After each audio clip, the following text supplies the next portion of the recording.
नमस्कार, यह है आवाज एट 9। आपके साथ मैं हूं विपिन भट्ट, लेकर दिन भर की बड़ी और अहम खबरें जो हैं आपके काम की। लेकिन सबसे पहले आपको बताएंगे इस वक्त की हेडलाइंस। चुनावी चंदे पर सरकार कसेगी शिकंजा। वित्त मंत्री बोले आम सहमति का अब नहीं करेंगे इंतजार, लाए जाएंगे इलेक्टोरल बॉन्ड। रिकॉर्ड ऊंचाई पर पहुंचा बाजार, लेकिन अभी भी है निफ्टी के 10,000 तक पहुंचने का इंतजार। आइडिया और वोडाफोन के मर्जर को कंपटीशन कमीशन की मंजूरी, अब बस सेबी से हरी झंडी मिलना बाकी। पीएम की चेतावनी के बाद चार्टर्ड अकाउंटेंट्स पर एक्शन शुरू, नजर रखने के लिए बनेगी अलग अथॉरिटी। गड़बड़ी पकड़े जाने पर 10 साल का बैन मुमकिन। लोकसभा स्पीकर पर कागज उछालने वाले कांग्रेस के 6 सांसद सस्पेंड। स्पीकर के फैसले के विरोध में विपक्ष का लोकसभा में भारी हंगामा। बतौर राष्ट्रपति अपने आखिरी भाषण में प्रणब दा ने उठाया असहिष्णुता का मामला, कहा लोकतंत्र में हिंसा की कोई जगह नहीं। टेरर फंडिंग मामले में एनआईए की बड़ी कार्रवाई, हुर्रियत नेता गिलानी के दामाद समेत 7 हुर्रियत नेता गिरफ्तार। अब आपकी आवाज से चैनल बदलेगा टीवी, सोनी ने लॉन्च किया ब्राविया ओएलईडी A1, कीमत 3,65,000 रुपए से शुरू।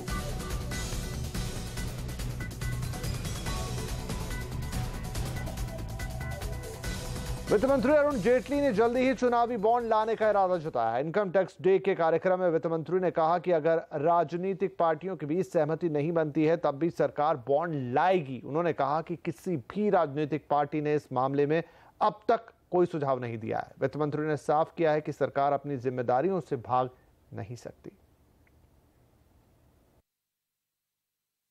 We are now out to tackle the next step, which is political funding. Because the truth is known and people are still reluctant to offer suggestions, and therefore if suggestions don't come and consensus eludes us, then the government of the day can't run away from its responsibility. It will have to announce its decision, which will then become the law of the land. तो इस खबर पर और जानकारी के लिए हमारे साथ जुड़ रहे हैं CNBC आवाज के ब्यूरो चीफ लक्ष्मण रॉय। तो लक्ष्मण, इलेक्टोरल बॉन्ड पे सरकार का एक्शन प्लान क्या है और वित्त मंत्री के जो तीखे तेवर थे, सख्त तेवर थे, उनका क्या मतलब निकाला जाए? देखिए, वित्त मंत्री ने जो बयान दिया है इसका मतलब सीधा सा है कि सरकार हर हालत में, किसी भी सूरत में इलेक्टोरल बॉन्ड ला करके रहेगी। दरअसल बजट में सरकार ने ऐलान किया था कि इलेक्टोरल बॉन्ड लाया जाएगा। अगर किसी राजनीतिक पार्टी को आप चंदा देते हैं 2,000 रुपये से ज़्यादा, तो आप नगद में नहीं दे सकते हैं, चेक से नहीं दे सकते हैं, आपको इलेक्टोरल बॉन्ड से देना होगा। और उस ऐलान के बाद अभी तक इलेक्टोरल बॉन्ड लाया नहीं गया, लेकिन इसका एक मसौदा तैयार ज़रूर किया गया है।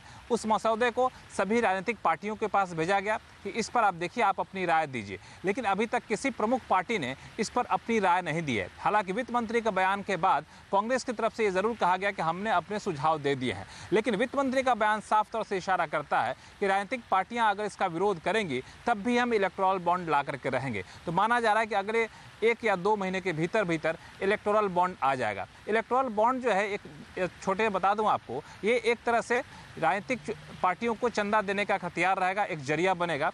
आप अगर राजनीतिक पार्टी को चंदा देना चाहते हैं 2,000 रुपये से ज़्यादा, आप किसी भी बैंक में जाइए और वहाँ पैसा जमा करके आप चेक से पेमेंट करिए या फिर डिजिटल पेमेंट करिए, इलेक्टोरल बॉन्ड खरीद लीजिए।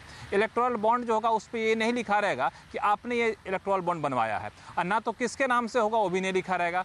जिस पार्टी को चाहे आप जाकर के उस बॉन्ड को दे दीजिए, उस बॉन्ड को आप दे देंगे और राजनीतिक पार्टी तय समय सीमा में उसे इलेक्टोरल बॉन्ड को अपने खाते में जमा कराना होगा और उसे इनकैश कराना होगा। लेकिन ध्यान देने वाली बात यह है कि कौन कौन से बैंक इलेक्टोरल बॉन्ड जारी करेंगे ये चुनाव आयोग निर्धारित करेगा।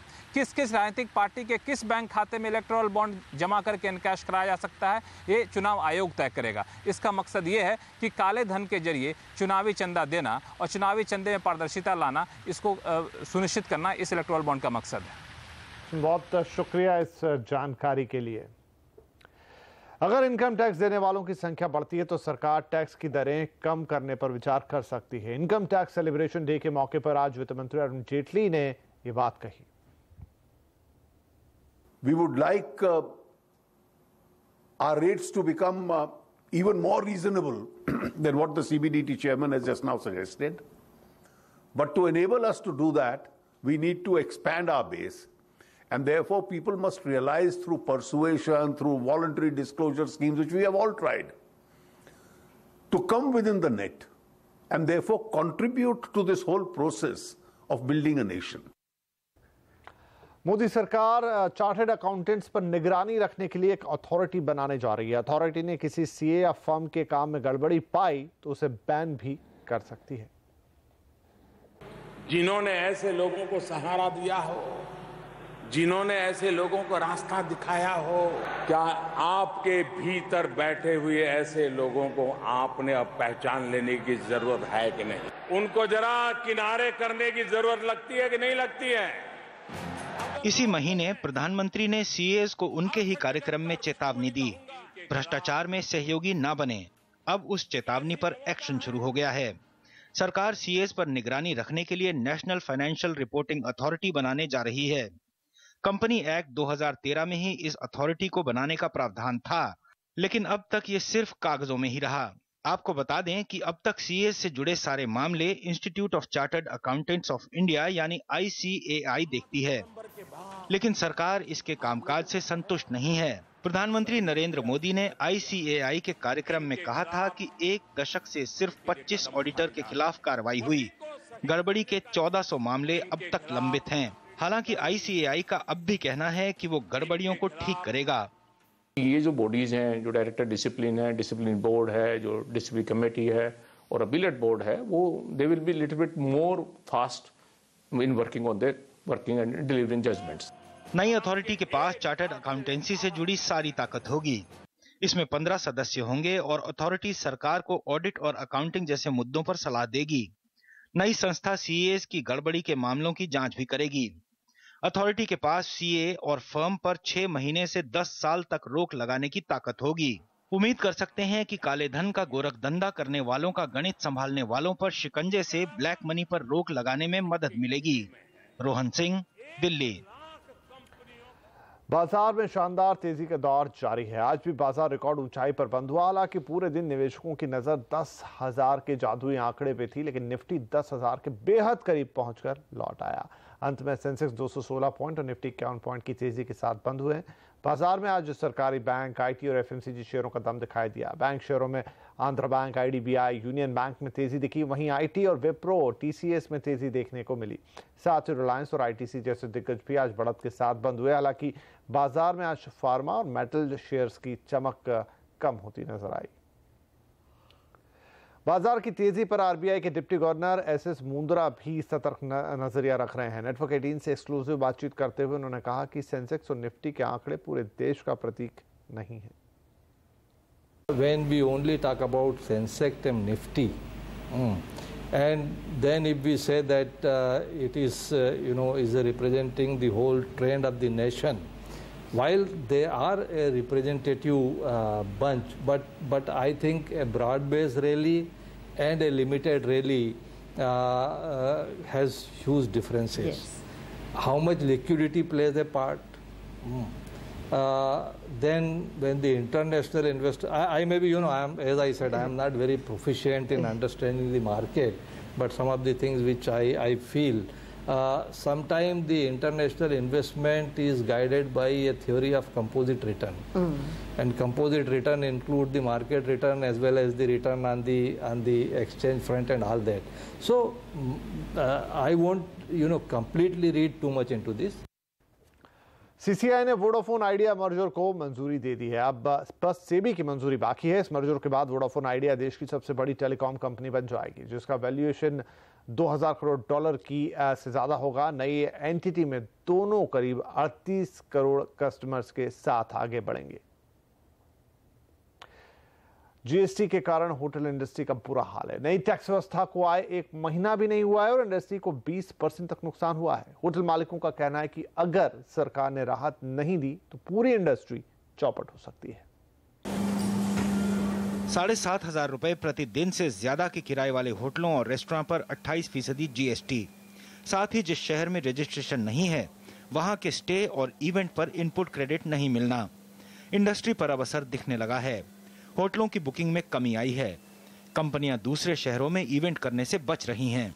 पूरे देश में एक ही प्रकार का सर्विस टैक्स था 15% जो इवेंट एक्टिविटी में लगता था, और जिस प्लेस में हम काम कर रहे हैं उस प्लेस, चाहे हम किसी दूसरी स्टेट में भी काम कर रहे हैं तो हम सर्विस टैक्स ही कोड करते थे।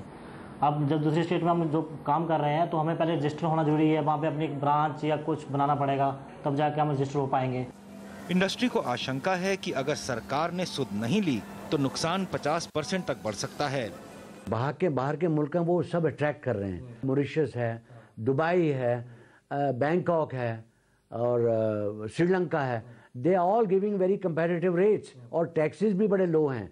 तो वो कहते हैं भी चलो आज शादी भी वहीं कर लो, आज आपका एग्जिबिट भी वहीं कर लो, सब कुछ वहीं कर लो। तो यहाँ पर इनकम्बरेंसेस बहुत हैं, हर चीज़ में अड़चन है। अड़चन हटा दें, सब काम सही हो जाए। होटल मालिकों ने अपनी चिंताएं central board of excise and custom के सामने रखी हैं। कारोबारियों को उम्मीद है अगली जीएसटी मीटिंग में सरकार कुछ रियायत देगी। अर्नब वसावड़ा, दिल्ली। और लोकसभा में आज क्यों मचा हंगामा, देखिए इस ब्रेक के बाद।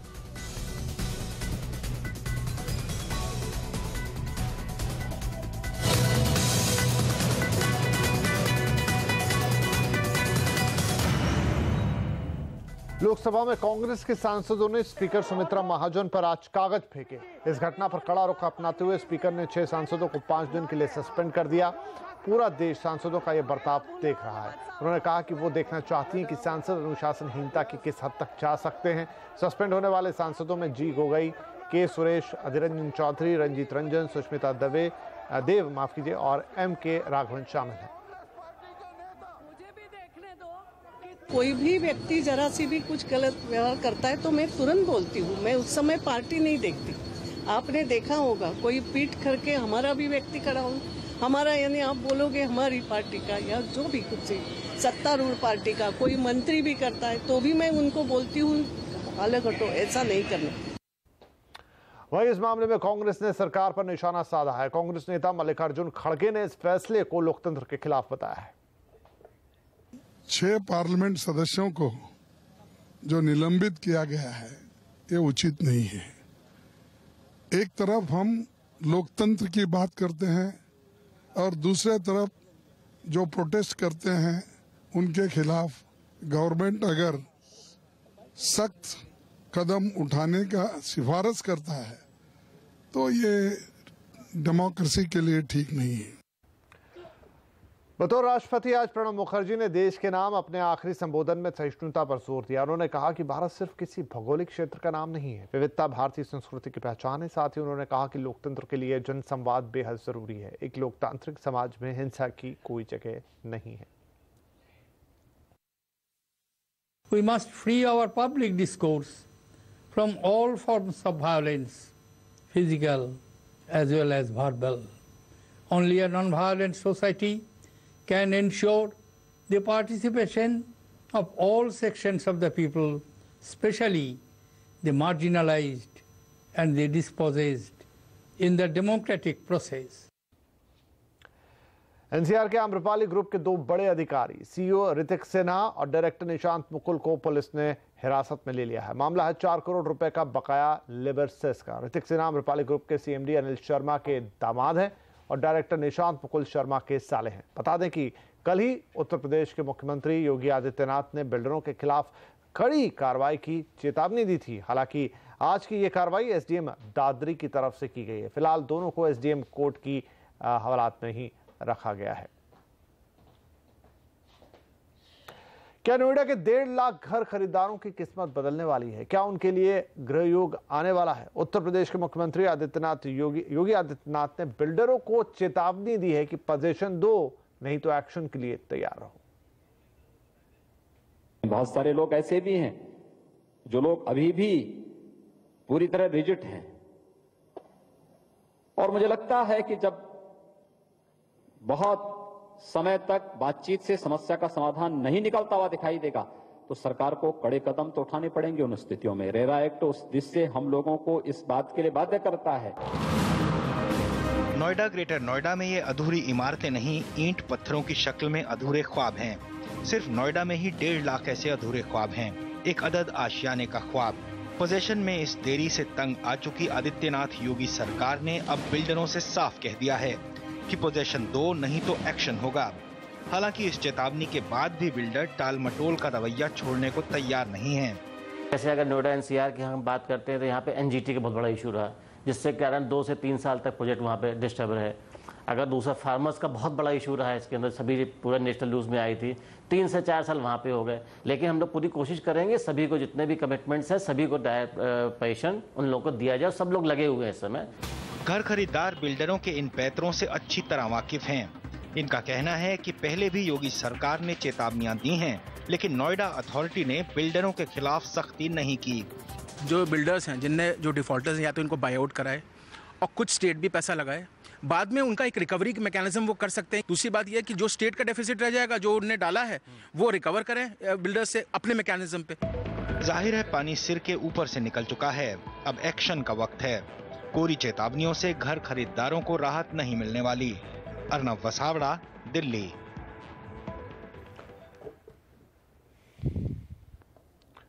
और टी बैग में अब नहीं लगेंगे स्टेपल पिन, क्या है पूरा मामला दिखाएंगे आपको ब्रेक के बाद।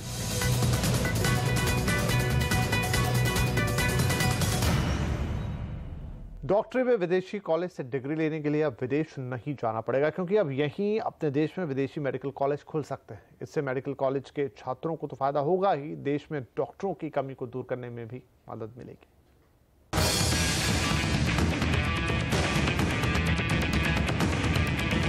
एक अनार 100 बीमार।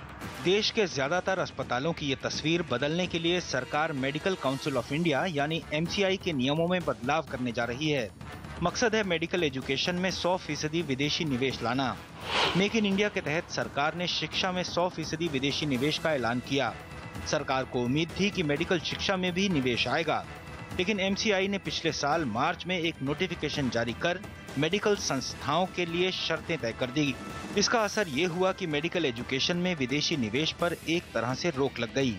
मेडिकल काउंसिल ऑफ इंडिया के इस नियम में बदलाव की तरफ वित्त मंत्रालय ने अब पहल की है। सूत्रों के मुताबिक वित्त मंत्रालय ने स्वास्थ्य मंत्रालय और उद्योग मंत्रालय को इस बारे में चिट्ठी लिखी है। चिट्ठी में साफ तौर से कहा गया है कि मेडिकल एजुकेशन में जिस बड़े पैमाने पर निवेश की जरूरत है उसे सरकार अकेले पूरा नहीं कर सकती। ऐसे में विदेशी निवेश का रास्ता खोला जाना बेहद जरूरी है। विश्व स्वास्थ्य संगठन के मुताबिक 1000 की आबादी पर कम से कम एक डॉक्टर होना चाहिए, लेकिन आज भी देश में एक डॉक्टर 1681 लोगों की सेहत का ख्याल रखने पर मजबूर है। देश में 439 मेडिकल कॉलेज हैं, जिनमें 59,883 MBBS की सीटें हैं, जबकि पोस्ट ग्रेजुएट के लिए सीटों की संख्या आधी से भी कम 26,390 है। सरकार का आकलन है कि अगले 5 साल में 7 लाख नए डॉक्टरों की जरूरत होगी। अगले 3 साल में मेडिकल टूरिज्म भी दोगुनी गति से बढ़ेगा। अभी देश में मेडिकल टूरिज्म का कारोबार $3 बिलियन के करीब है। 2020 तक ये $8 बिलियन का हो सकता है। सरकार को उम्मीद है कि इस क्षेत्र में इन संभावनाओं को देखते हुए विदेशी निवेशक जरूर आना चाहेंगे। लक्ष्मण रॉय, दिल्ली। राष्ट्रीय जांच एजेंसी यानी NIA ने 7 अलगाववादी नेताओं को गिरफ्तार किया है। इन पर आतंकवाद को बढ़ावा देने के लिए विदेशों से फंड जुटाने और आतंकवादियों तक पहुंचाने का आरोप है। जिन अलगाववादी नेताओं को गिरफ्तार किया गया है उनमें हुर्रियत नेता सैयद अली शाह गिलानी के दामाद अल्ताफ शाह भी शामिल हैं। जो लोग अरेस्ट हुए हैं ये लोग भी इस केस में महत्वपूर्ण हैं और इन लोगों को अरेस्ट करने के अलावा जो भी इस केस से कनेक्टेड है उनको बुला के उनसे पूछताछ की जाएगी, की जा रही है, और जैसा एविडेंस फाइल पर आएगा उसके हिसाब से उनके खिलाफ भी कार्रवाई की जाएगी। फूड रेगुलेटर फसाई ने टी बैग्स में स्टेपल पिन के इस्तेमाल पर रोक लगाने का फैसला किया है। फसाई का मानना है कि स्टेपल पिन वाले टी बैग स्वास्थ्य के लिए नुकसानदायक हैं। जनवरी 2018 से बिना स्टेपल पिन वाले टी बैग्स को ही इजाजत मिलेगी। फसाई का मानना है कि अनजाने में लोग पिन निगल सकते हैं जो स्वास्थ्य के लिए खराब होगा। आपके टीवी देखने के एक्सपीरियंस को और भी बेहतर बनाने के लिए सोनी ब्राविया ने आज अपने पहले OLED TV Sony Bravia OLED A1 को भारत में लॉन्च कर दिया है। इस टीवी की खासियत है कि इसकी बेहतरीन पिक्चर क्वालिटी तो है ही, साथ ही इस टीवी पर स्पीकर अटैच नहीं है। ये टीवी अकॉस्टिक्स सरफेस टेक्नोलॉजी पर काम करता है, यानी इस टीवी की स्क्रीन के वाइब्रेशन से ही साउंड सुनाई देगा। ये टीवी एंड्रॉयड 7.1 Zero Nougat का सपोर्ट करता है और इसमें गूगल वॉइस सर्च का फीचर भी दिया गया है। मतलब ये कि आप अपने रिमोट पे बोलेंगे कि आपको क्या चैनल देखना है और वो आपके टीवी पर आ जाएगा। कंपनी ने इस टीवी को 55 और 65 इंच वाले वेरिएंट में उतारा है। 55 इंच वाले टीवी की कीमत है 3,64,900 रुपये और 65 इंच वाले टीवी की कीमत है 4,64,900 रुपये। टीवी की बिक्री 4 अगस्त से शुरू होगी और 15 अगस्त से पहले प्री बुक करने पर PlayStation 4 मुफ्त मिलेगा। और आवाज एट 9 में आज के लिए इतना ही, लेकिन खबरों पर लगातार अपडेट के लिए CNBC आवाज से जुड़े रहिए ट्विटर, फेसबुक और यूट्यूब के जरिए। नमस्कार।